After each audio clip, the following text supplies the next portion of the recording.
Hello everybody, and welcome back to OMB Reviews. I am the critic who is a cynic. Hope you're doing well, and today we'll be doing a box office breakdown for this past weekend, May 7th to May 9th. We had a brand new release from United Artists, which is Wrath of Man, starring Jason Statham. I myself have not seen any trailers for it, but it is a Jason Statham movie, and from what I've heard from early reviews, it is as Jason Statham as you can possibly get, so it's a film that I probably will end up seeing at some point and probably will end up enjoying. That film came in at number 1 this weekend as the new release, making $8.3 million.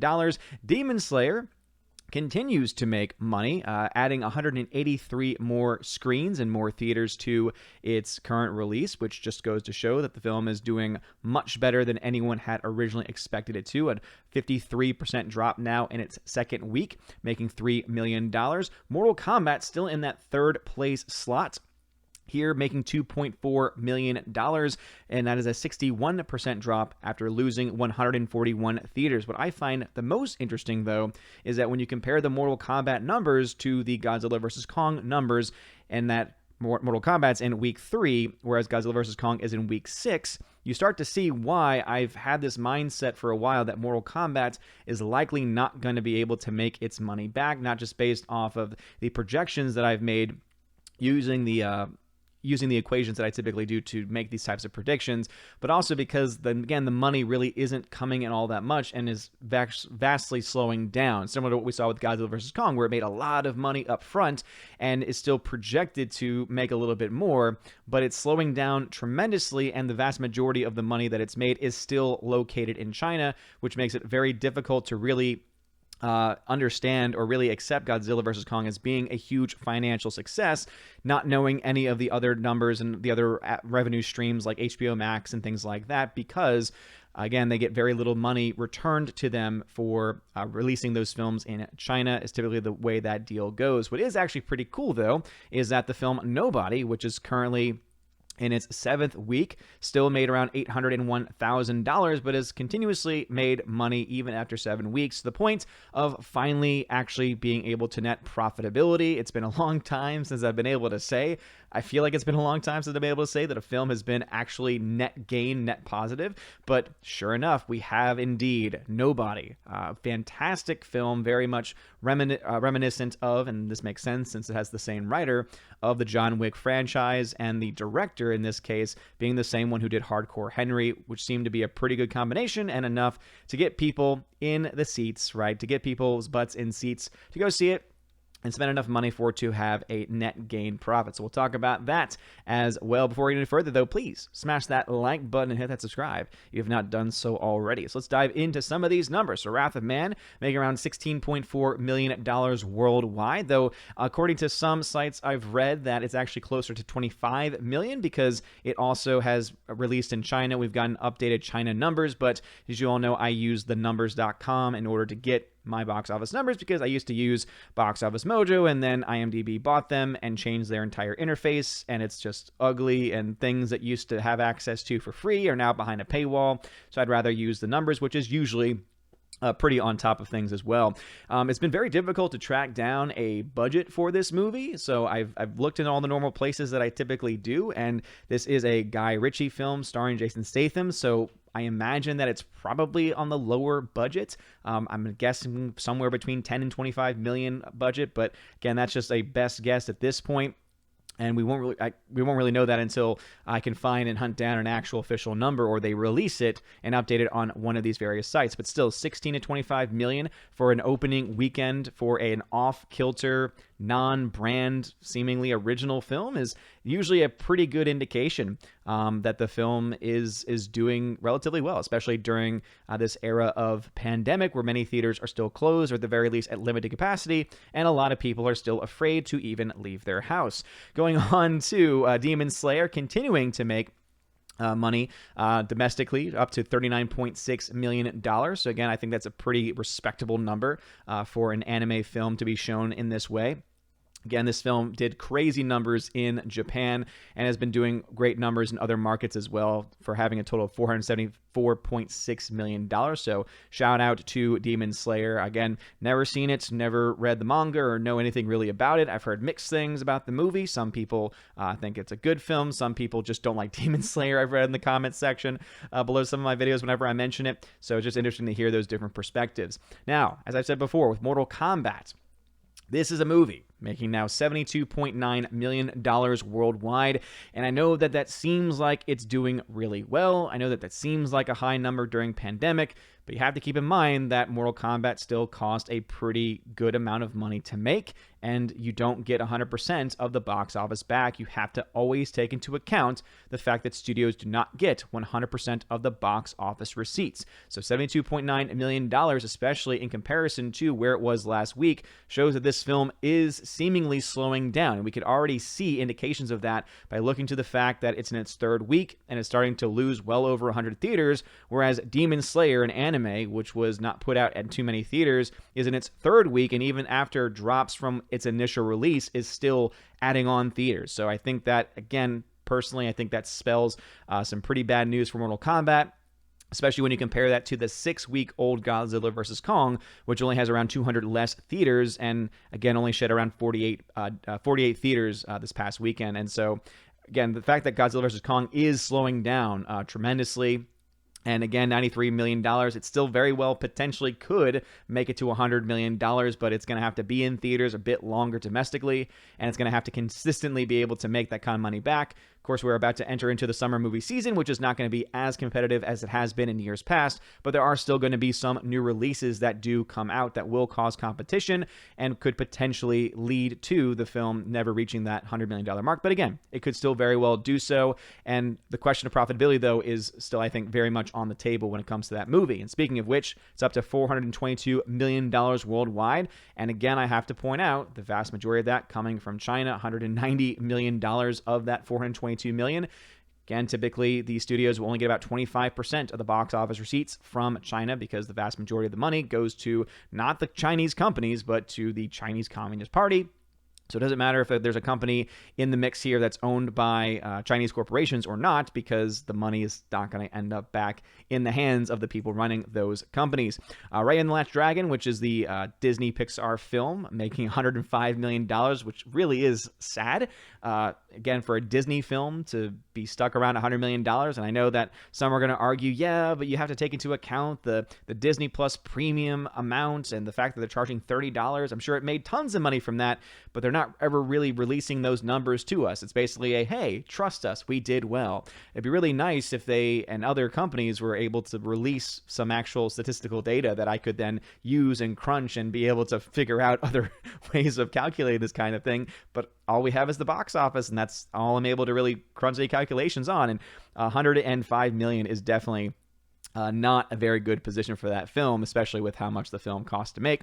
And as I said, Nobody, even though it's only made $43 million, didn't cost a whole lot to make, and so therefore is already net gain profit. So let's go ahead and look into the actual box office numbers. And again, you can find this box office chart on my website, ombreviews.home.blog, and just look under the box office tracking section. You can find other tons of things here, including my reviews and scores for various movies dating back to 2012. Also, the Raven Award winners and nominees from past years. Again, I'm planning on updating that hopefully sometime over the summer. We'll see how all of that stuff goes. So diving into Wrath of Man, as I said, really not a whole lot to say here, because all we know is that it made around 16 to 25 million in its opening weekend, and I'll update that as soon as the numbers updates the number, if indeed it is closer to 25 million with the China number, but still don't have any estimate budget on this movie, and so I can't really make any estimates as far as where this is in the realm of profitability. And of course, next weekend, after week 2, I'll be able to actually make some predictions, and hopefully by then I've been able to actually hunt down a budget. Talking now about the next couple of films, Mortal Kombat and Godzilla vs. Kong and Nobody.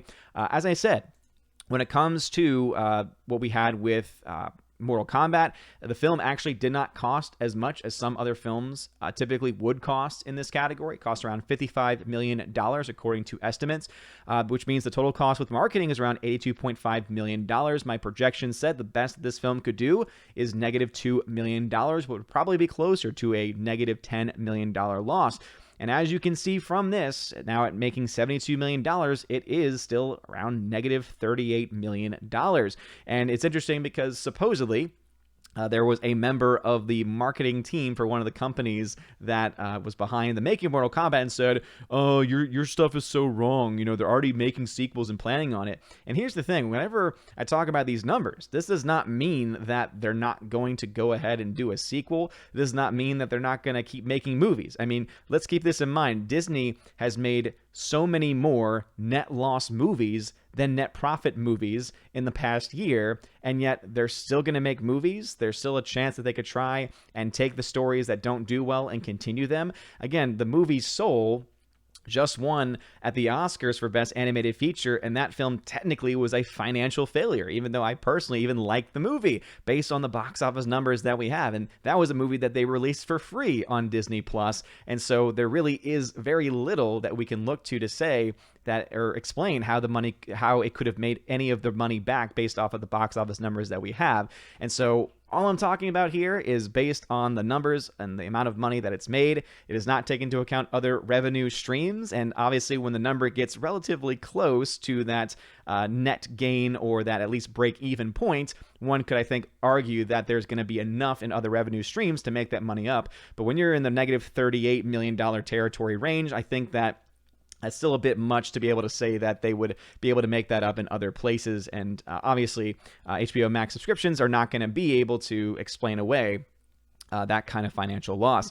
Going into how much money so far Godzilla vs. Kong has made, because this film did cost a fair bit of money, even at $422 million worldwide, it's still at a negative $46 million loss. Now, I had projected that this film would at least break even and potentially make as little as $6 million, but based on the fact that it's slowing down tremendously, and this is, of course, not taking into account how much money is not going to be made from China, and that's still the only place that's really made a crap ton of money, you start to realize that that negative 46 million is actually a lot higher. And so even though the studio might still look at the number and try and justify it with investors and all that kind of stuff, doesn't necessarily mean that the individual film, is a financial success.